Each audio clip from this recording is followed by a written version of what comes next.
Bienvenido a este video de YouTube sobre los niños más peligrosos de la historia criminal. Todos tendemos a pensar que los niños son inocentes e ingenuos, pero ha habido casos de jóvenes que han cometido crímenes horribles hasta el punto de ser juzgados y condenados como adultos.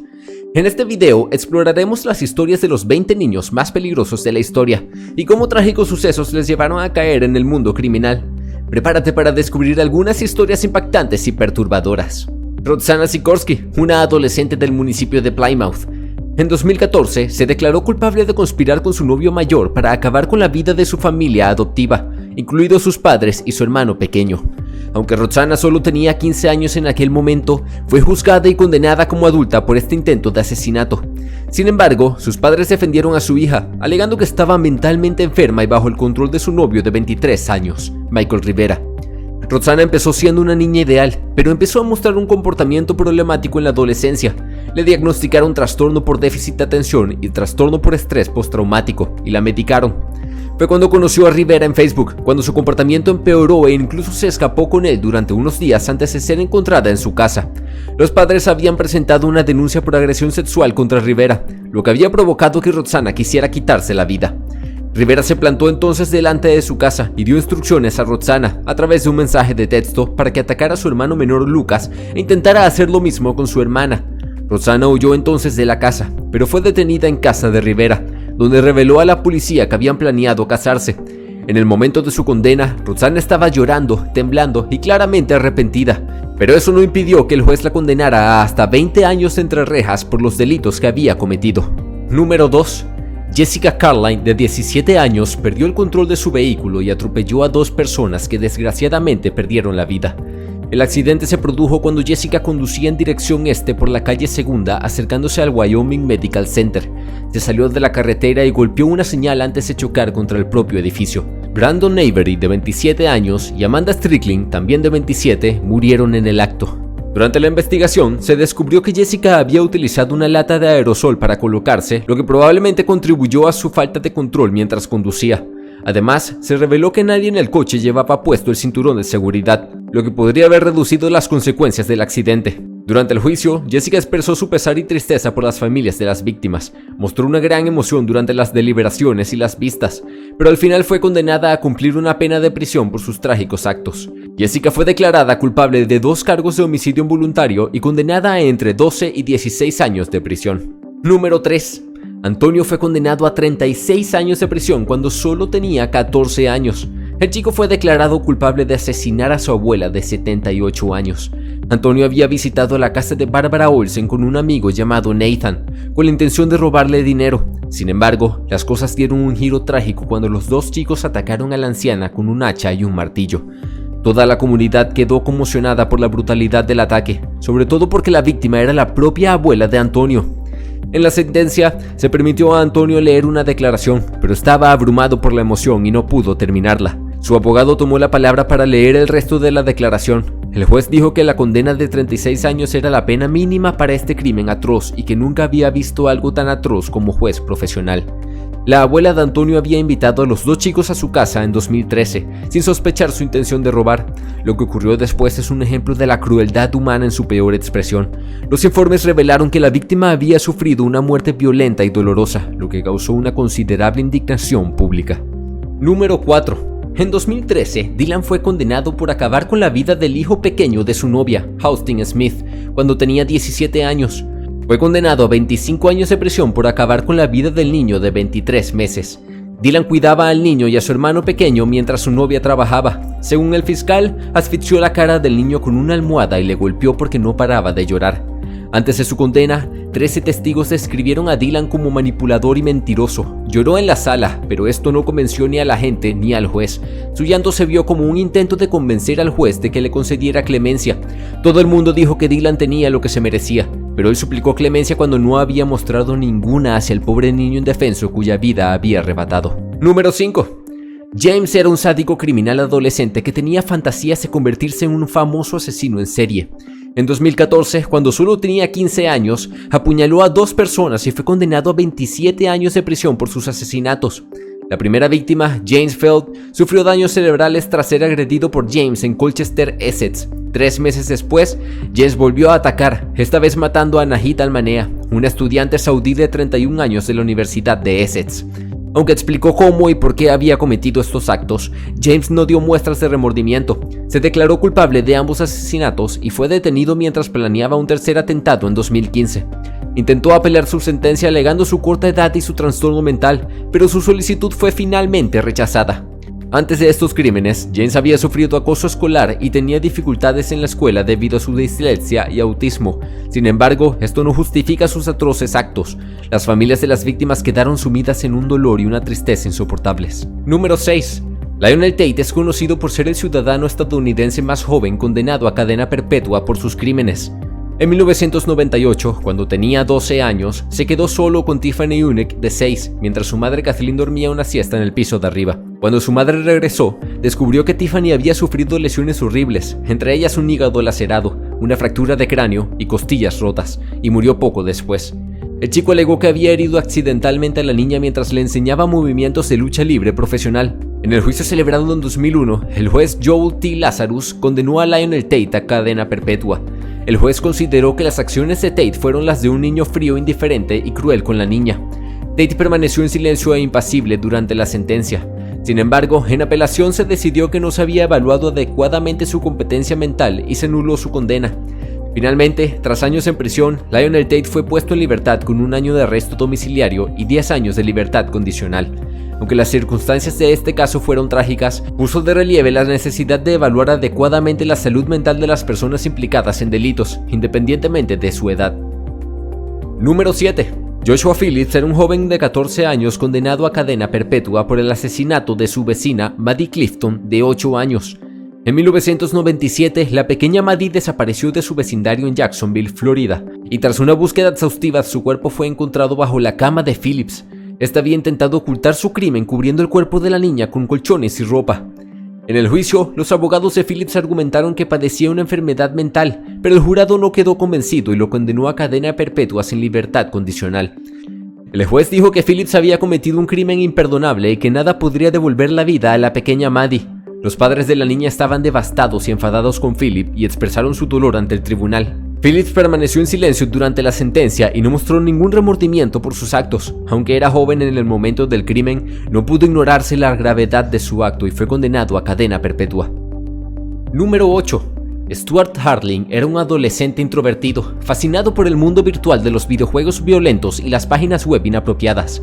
En la oscuridad de su dormitorio, planeaba convertirse en un famoso asesino en serie. Para cumplir su morbosa fantasía, abandonó a su familia y su carrera de contable. Un día, decidió llevar a cabo su plan y acabar con la vida de Cheryl Moss, una mujer de 32 años. Stuart contó más tarde a los psiquiatras que se inspiró en los crímenes de Richard Ramírez, un famoso asesino en serie que cometió 13 asesinatos en la zona de Los Ángeles. Para Stuart, Cheryl no era más que un enemigo virtual en la pantalla de su ordenador. No sentía nada cuando lo haría, como si estuviera jugando a uno de esos videojuegos. Por ello, fue condenado a un mínimo de 20 años de prisión por el juez Brian Barker. El juez también subrayó que las horribles acciones de Stuart no significaban nada para él. Número 9. En 2014, la familia Thompson fue víctima de un espeluznante acto de violencia que se cobró la vida de 4 de sus miembros. Las víctimas eran 3 niños de 12, 9 y 8 años, junto con su madre. La policía identificó rápidamente el autor de los hechos como el hijo mayor de la familia, Peter, de 16 años. Los investigadores descubrieron que el joven estaba obsesionado con los asesinos en serie y los asesinatos sangrientos, y que había ideado un plan diabólico para matar a su familia. Peter fue detenido y acusado de asesinato. En el juicio se declaró culpable y fue condenado a cadena perpetua sin libertad condicional. El juez dijo que los crímenes de Peter eran extremadamente espantosos y que había demostrado una violencia despiadada hacia su propia familia. La familia Thompson quedó desolada por la tragedia, pero expresó su gratitud a la comunidad por su apoyo en estos difíciles momentos. Peter, por su parte, permaneció impasible durante su sentencia y no dio muestras de remordimiento. Número 10. El caso de Damian Kemp conmocionó a la comunidad de Florida. El joven de 19 años fue acusado de acabar con la vida de sus 2 compañeros de piso, Trey Ingram y Jordan Payton. Cuando compareció ante el juez, intentó hacerse pasar por discapacitado, quejándose de fuertes dolores, pero no funcionó. El juez se negó a concederle la libertad bajo fianza. De hecho, Kemp confesó haber cometido el crimen a un agente de policía que investigaba un hallamiento de morada en los apartamentos Jade Park. La policía encontró un casquillo de bala en una escalera y un agujero de bala en la puerta. Los cadáveres de las dos víctimas se encontraron en el interior del piso, mientras que la pistola utilizada por Kemp se halló a unos 15 metros de donde fue detenido. Kemp había admitido haber agredido a Trey durante su interrogatorio inicial. La cámara corporal de la policía captó su comportamiento errático mientras gritaba y chillaba a Dios mientras le empujaban en su silla de ruedas durante su primera comparecencia ante el tribunal. Sin embargo, más tarde se reveló que no era un enfermo mental, sino que estaba bajo los efectos de sustancias.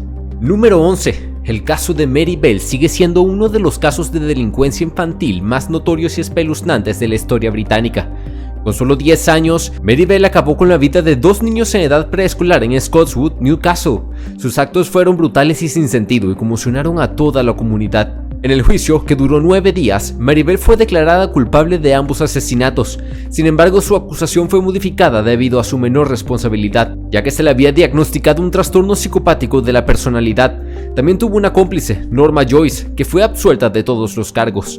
A pesar de su corta edad en el momento de los crímenes, Mary Bell fue condenada a permanecer en prisión a discreción de su majestad, lo que en la práctica constituía una cadena indeterminada.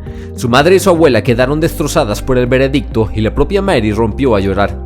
Tras cumplir una cadena de 12 años, Mary Bell salió de la prisión a los 23 años. Sin embargo, se le concedió el anonimato de por vida por orden judicial, con el fin de proteger su identidad y la de su familia. Esta orden de anonimato sigue vigente hoy en día y se desconoce el paradero de Mary Bell.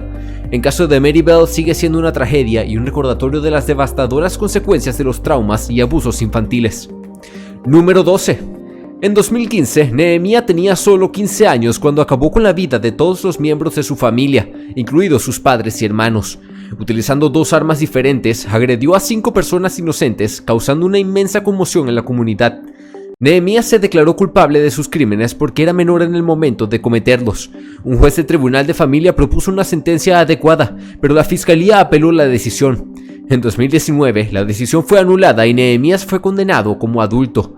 Aceptó hablar con la policía sin abogado cuando fue detenido y admitió que estaba enfadado con su madre. Nehemiah fue condenado a 3 cadenas perpetuas concurrentes, con crédito por el tiempo ya cumplido en prisión. Tendrá que cumplir 30 años de prisión antes de poder optar a la libertad condicional. Durante la lectura de la sentencia, Nehemiah permaneció callado, pero pidió disculpas a su familia cuando habló ante el tribunal. Según los informes, estaba bastante apagado y emocionado. Número 13. Vamos a hablar de un caso que sacudió Ohio en 2014. Se trata de la historia de Austin Gregory Myers y Timothy Mosley, que acabaron con la vida de Justin Michael, de 18 años, en el condado de Warren. El crimen tuvo lugar en la casa de Michael, donde Myers y Mosley lo asaltaron para robarle una caja fuerte. Su caso recibió la atención de los medios de comunicación nacionales por la disparidad de las penas impuestas a los 2 jóvenes delincuentes. Myers y Buck eran amigos de la infancia y asistían a las mismas escuelas primarias. El plan consistía en que Myers distrajera a Buck mientras Mosley le atacaba con un cuchillo. Tras la muerte de Michael, los 2 delincuentes volvieron a atacarle y buscaron la caja fuerte que finalmente encontraron en un armario. Intentaron limpiar la escena del crimen, pero acabaron saqueando la casa antes de cargar los bienes robados en el coche de Mosley y darse a la fuga. Mosley fue condenado a cadena perpetua sin libertad condicional, mientras que Myers fue condenado a muerte, convirtiéndose en el recluso más joven del corredor de la muerte de Ohio. Durante el juicio, Myers suplicó al juez que anulara su condena, aunque su tono y expresión permanecieron neutrales. El caso suscitó un debate sobre el sistema judicial estadounidense y el modo en que se dictan las sentencias contra los delincuentes juveniles. Número 14. Morgan Geyser y su sobrina, 2 niñas de 12 años que intentaron acabar con la vida de sus amigas para honrar a un personaje ficticio de terror online llamado Slenderman. Las niñas vivían en Wisconsin y atrajeron a su amiga Peyton Lautner a un bosque, donde la apuñalaron 19 veces en un intento de satisfacer al personaje de ficción. Peyton consiguió arrastrarse hasta una carretera, donde la rescataron y la llevaron al hospital. Afortunadamente sobrevivió al cruel ataque.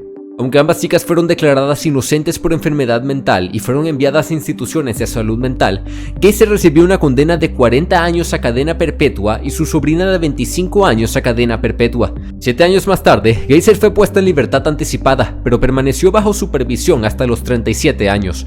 En la sentencia, ambas chicas se mostraron abatidas y arrepentidas. Morgan lloraba mientras pedía perdón a la víctima y a su familia. Número 15. Conrad, a la edad de 15 años, cometió actos atroces que provocaron la muerte de 2 personas inocentes en el condado de Osceola. Abrió fuego gratuitamente contra 2 transeúntes inocentes, David Guerrero y Rub Narin, y fue condenado a 2 cadenas perpetuas consecutivas. En el juicio pidió perdón a las familias de las víctimas, pero el abogado del estado puso en duda su sinceridad y lo calificó de sociópata. Por ello se le consideró un peligro para la comunidad y se le encarceló de por vida, ya que era menor en el momento de los crímenes. Sin embargo, tiene derecho a que se revise su condena dentro de 25 años. Las familias de las víctimas estaban desoladas por la pérdida de sus seres queridos y Conrad tuvo dificultades para mantenerse en pie durante las 2 horas que duró la vista. Aunque su voz era grave y llena de remordimiento, mantuvo la cabeza gacha, aparentemente abatido. Sin embargo, habló y pidió disculpas a las familias, mostrando su sincero arrepentimiento. A pesar de ello, el tribunal decidió encarcelar a Conrad para el resto de su vida, considerando que era peligroso para la comunidad y que había cometido actos irreparables. Número 16. Samantha Grigg entró en prisión cuando debía subir al escenario de la graduación de un instituto. El juez Randy Toivonen, del Tribunal de Primera Instancia del Condado de Clinton, la condenó a entre 6 y 15 años de prisión. La joven de 18 años de Celine apenas podía mantener la cabeza erguida mientras escuchaba su sentencia por la muerte del estudiante de la Universidad Estatal de Michigan, Dustin Rocha. Grigg se había declarado culpable de quitarle la vida en un robo a mano armada. Entre lágrimas, se disculpó por su papel en su muerte y dijo que nunca tuvo intención de hacerle daño, aunque sabía que conducía a 2 personas que pretendían robarle. Llevó a Brendan Haim, de 16 años, y a Tyrell, de 17, a East Lansing, donde ambos atacaron a Rocha. Cuando Eileen Hinkle, su madrastra, habló ante el tribunal, enumeró todos los momentos en que se vio privada de él. Sobre todo, su hija Melody se vio privada de su padre. Grigg lloró, pero no estuvo de acuerdo cuando se le pidió la pena máxima. Sin embargo, nunca levantó la vista de la mesa de la defensa. Número 17. La tragedia de la muerte de Jessica Riesinger y su hija de 21 meses ha tenido un impacto devastador en su familia y en la comunidad local. La pérdida repentina e inesperada de 2 vidas inocentes ha dejado un enorme vacío en los corazones de todos los que la conocían. El agresor, Cameron, fue condenado a una dura pena de 24 años de prisión por causar el fatal accidente. Aunque expresó un gran remordimiento, fue declarado responsable de sus actos y tuvo que afrontar las consecuencias de los mismos. Sin embargo, esta tragedia podría haberse evitado si Cameron hubiera tomado una decisión diferente aquel día. Si él y su amigo no hubieran decidido correr en una vía pública, si Cameron hubiera considerado los peligros potenciales de su conducción temeraria, quizá Jessica y su hija seguirían vivas hoy. Todos debemos ser conscientes de nuestras decisiones y de sus posibles consecuencias. No podemos actuar de forma imprudente o egoísta sin tener en cuenta el impacto en los demás. La seguridad vial es una cuestión importante que requiere la atención de todos nosotros. Número 18. El trágico incidente de Morgan Geyser, su sobrina y sus amigos es un escalofriante recordatorio de las desastrosas consecuencias de las enfermedades mentales no tratadas en los jóvenes. Su intento de asesinato fue en honor de un personaje de terror ficticio, lo que también pone de relieve los peligros de la exposición excesiva a contenidos de miedo en Internet. Aunque ambas chicas fueron condenadas a prisión, es importante insistir en la importancia de la salud mental y el tratamiento para prevenir este tipo de incidentes en el futuro. Además, debemos seguir educando a los jóvenes sobre los peligros de la exposición excesiva a contenidos en línea y darles las herramientas necesarias para navegar por Internet de forma segura. Número 19. TJ Lane, un exalumno de 17 años del Instituto de Chardon que acabó con la vida de 3 estudiantes e hirió a otros 3 el 27 de febrero. Los testigos dijeron que Lane tenía problemas personales con una de sus víctimas y que iba en el mismo autobús al colegio que estas. El chico utilizó una pistola del calibre 22 y 2 de los alumnos heridos fueron hospitalizados, quedando uno de ellos con parálisis permanente. Lane fue acusado de 6 cargos y retenido como menor mientras las autoridades decidían si debía ser juzgado como adulto o como niño. Durante el juicio, Lane llegó vestido con una camisa azul botonada que se desabrochó para mostrar una camiseta blanca con la palabra asesino escrita en ella. Lamentablemente, durante el juicio, Lane dijo cosas increíblemente odiosas a las familias de las víctimas e incluso se rió de la madre de una de ellas mientras hacía una declaración. Número 20. Derek y Alex King, 2 hermanos condenados por un crimen atroz. El 26 de noviembre de 2001, los hermanos King acabaron con la vida de su padre, Terry King, golpeándole con un bate de béisbol de aluminio e incendiando la casa familiar en Florida. Un amigo de la familia llamado Ricky Chávez también fue condenado por ayudar a los chicos escondiéndolos en su caravana. El juicio planteó importantes cuestiones sobre la violencia doméstica y el abandono emocional de los niños. Los chicos alegaron que actuaron para poner fin a los abusos mentales que habían sufrido a manos de su padre. Aunque Derek y Alex fueron declarados culpables, su aspecto y comportamiento durante el juicio fueron sorprendentes. Los chicos parecían elocuentes y listos a pesar de su implicación en un crimen tan horrendo. Derek King fue condenado a 8 años de prisión, mientras que Alex fue condenado a 7 años en 2002, a la edad de 18 años. Aunque los chicos fueron puestos en libertad tras cumplir sus condenas, su historia sigue planteando importantes cuestiones sobre la justicia penal y la protección de la infancia. ¿Estos asesinos existen de verdad? Hagan clic en la manito arriba si les gustó el video y suscríbase para más videos como este.